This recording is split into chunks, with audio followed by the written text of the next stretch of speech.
a much different year so far. Coming into stop number 4. Now coming into this event, 8th in the world, just like Nikki Van Dijk. So they're trying to break some ties that we have early on the Jeep leaderboard. Peterson talking about her run this year is sounding almost like she has got no pressure, where she's going, okay, well, I'm not in that world title conversation. Got a little more time to myself to prepare.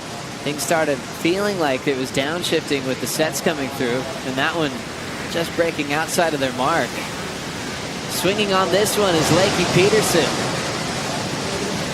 Enjoying the main break left-hander. Quick snap on the open face, and she'll get out to get on the board quickly.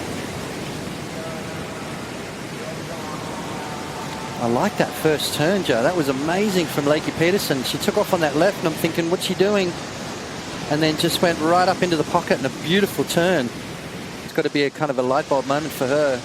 Takes off on this wave, a little bit of white water, but look how positive she comes off the bottom and just jams it in the pocket. Beautiful backhand snap there for Lakey, and just the wave letting her down.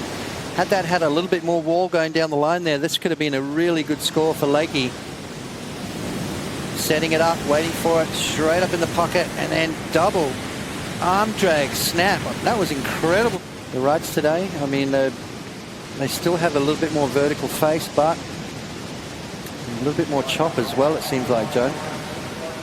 Here comes Nikki Van Dijk on her opener. Setup carve, keeping that higher line. Now gunning with a lot of speed towards the end section, but decides to eject.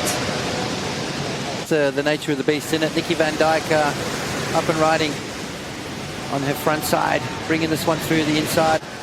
Now Lakey backing up the left-hander with a right. There's that big sweeping cutback that she's really perfected over the last few seasons on tour. It fits in well at a lot of the venues on tour, especially the season opener at Snapper, when she has time to really set up that rail and she can push so hard.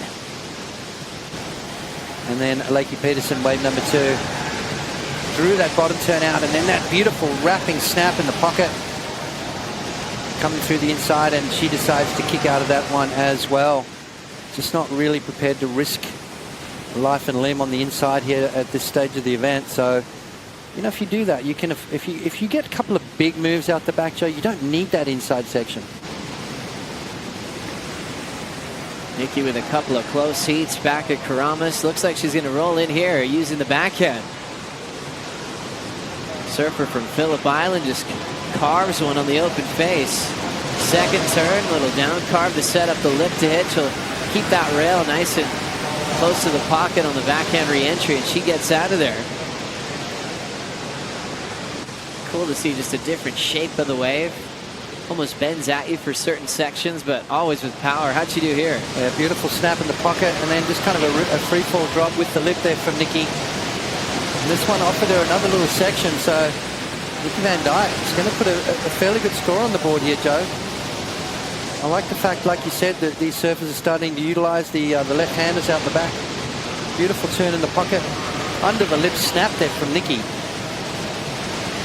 Critical stuff, and then this wave gave her an extra little bonus section through the inside and kicks out. So Nikki Van Dijk, what was she looking for? Just a 5.07 to get the lead. While we were away, we had some action. Both surfers getting a ride. Yeah, Lakey Peterson on her front side here. And this is kind of what's been happening here this afternoon with the right-handers, Joe. There's not a lot of vertical face, so those first couple of turns are not that dynamic, but Lakey just, and then right behind Nikki Van Dijk. A little bit of a sweeping turn there.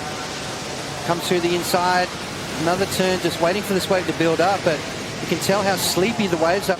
And we've seen some very defensive strategies play, you know, even with more time on the clock than this spot. So things are looking good for Van Dijk at the moment. Lakey, though, with some room to move underneath priority, will wisely just pick off a bowling left-hander.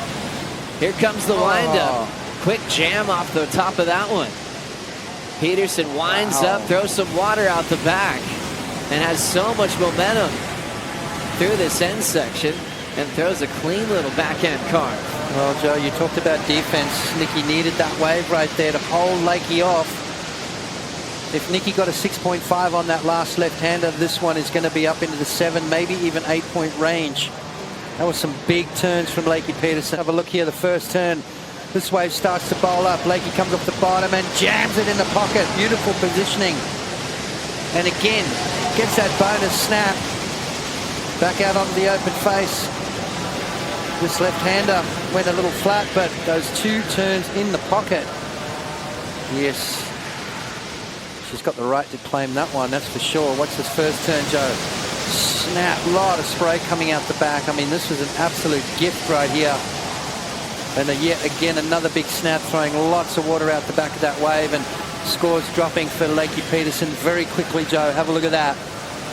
Massive numbers for Lakey Peterson, an 8.5, which for a moment felt like a mistake, missing the wave, and turned it into a strength immediately. 30 to go. Nikki Van Dijk locks into her backhand. Misses that first section, has to get out of there. Yeah, that was a mistake. Now down to the final minute, decision time. Peterson able to take this wave with priority. Wow. Swings that beautiful front side wrap off the top. Second carve towards the right. And the key part is holding off Nikki Van Dijk, needing to score. Nikki's going to have 45 seconds. Lakey's looking to improve on a 3-8-3 with those wrapping cutbacks. And that's the drama of the West. When you have solid sets on the horizon, waiting for a score to work with and getting cleaned up at the worst time of the heat, as we will run out of time for Nikki to make a comeback against Lakey Peterson. Peterson does get a 6-6-7 right at the end. Her husband Thomas loving that performance into the quarterfinals. To battle with Stephanie Gilmore, her rival from last season. Wow.